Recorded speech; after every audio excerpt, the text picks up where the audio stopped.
Here we are at the Namaste Spiceland. It's a little, I guess you could say, a little restaurant with an Indian grocery store. Obviously, there's a lot of spices because they call it Spiceland. And it's a nice environment here. Great food, and a spiritual vibe. Joey's here too. Hey, hello. Yeah. And Steven. Hi guys, how are you? Yeah. And we've been with Ishmael earlier planning the workshop for June the 6th. And if anybody wants to come, you're welcome to come. We're figuring out the details, getting that rolling. So let us know if you want to come, and we'll try to accommodate however we can, okay? So we're going to have a great weekend of learning and fun and outreach, and you get to see some things here in Southern California that don't exist anywhere in the world but here. And meet people from all around the world. Yeah, it'll be very cool.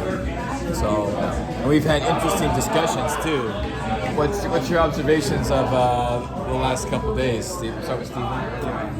I arrived. We met at Grand Central Market. We went to Little Tokyo. We went to Little Tokyo, and we discussed the workshop. We were kind of just talking about ideas, right? Then we met. We met somebody on the street who was, he's pretty good at brewing tea, but he had some good conversations. We had some good conversations with him regarding China because he's a professor. I believe he's taught English at China. So he taught English in China. Yeah. Yeah, he's had unique experiences in that regard. Then after that, the next day, went to Jones Coffee Shop in Pasadena, and we were discussing more concrete plans for the workshop, and we're developing them. Some important points that we need to discuss or talk about in the workshop is community, right? How is CPI a community, and what kind of community is CPI LA developing here in Southern California? Also, we need to look more into the 4 points, and we need to really flesh out what an economic Bill of Rights would look like. How does it compare to our current Bill of Rights? How does it contrast? And how we can advance forward economically through a document such as a Bill of Rights. What would that look like? And then we'd like to speak on certain characteristics unique to Southern California, but also how how certain concepts that have developed here in California can be applied universally and in other parts of the United States. So those are things that we're actively fomenting and looking at for the workshop purposes. We have additional things that that we can bring to the table, as well. Through the organization as a whole, right. like what is innovationism, how that pertains to CPI as a whole, and also in the U.S. and around the world. And we also talked about a new renaissance. We need to think in terms of how do we express our views in multiple ways, since everything is really interconnected, just like we are as a humankind. And spiritually, we're interconnected to each other. There's no real separation. And obviously, part of the imperialist agenda is to make us think that doesn't exist. Right. When in fact, that actually is exactly what exists, and that's how we all are one. We're not all one by being separate and disconnected, which is what they want us to believe. They want us to feel hopeless because they don't want us to challenge their agenda. And so it becomes clearly more obvious the more you study things historically speaking, and you can put things into a present day perspective that we're being played, but we don't have to allow that to continue.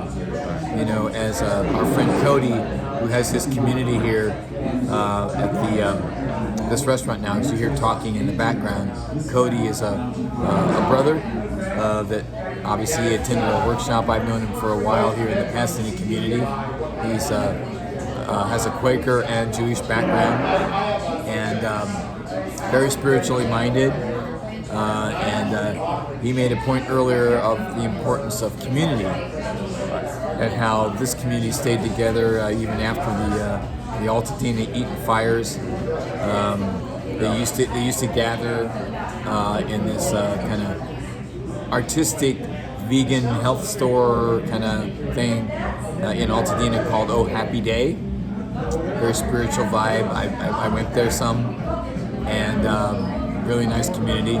And they lost it in a fire. And the old gentleman that lived in the building, all they could do is really save him.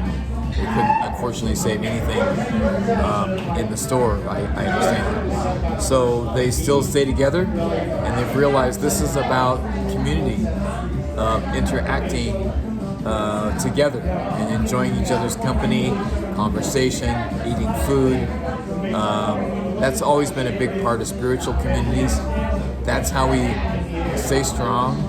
That's how we stay connected. And CPI can learn from that and also to contribute to that, because that's how we grow as a community to help create a movement to demand a government of action for working families. And the more that we're involved in that process in a diverse number of ways, the more we can have an impact, and where those powers that be have to pay attention to us and not just blow us off or make us low priority, which is crazy anyway. If you think about it, we've always been the vast majority, and it's really an insult to marginalize the vast majority of people, especially when you claim that this is a democracy. It's a joke. We know it. We're not playing that game anymore. We don't want to destroy we can't destroy your souls. We don't want to destroy you, but we need to transition to something better, and that's blatantly obvious. Now, speaking of Cody, here's Cody. Cody, we're talking a little bit about what we were talking about earlier. Yeah. Building a community with CPI. Yeah. In much the same way that you're building a community here after the Altadena fire. Yeah, well, the thing I love about CPI is that the first word of it is center.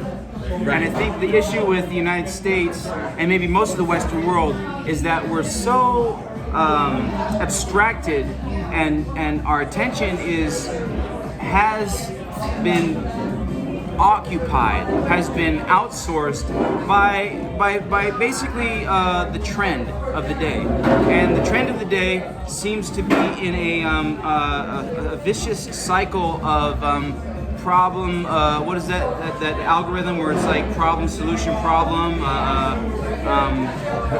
controlled narrative stuff? A sociologist of some sort? Well, it's just like media uses problems to create problems in the group mind, and then they say, oh, we have this problem, look at this problem, now, oh, this is our solution, whether it's medical tyranny or whether it's world war or whatever it is. It's like they say, oh, let's create a problem, and then, but you know what? That's a systemic thing. I have something better than words. I want to quickly mention More that than you're, words. Yeah. I want to quickly mention what you're talking about is like problem, reaction, solution. That's it. That's what I'm talking about.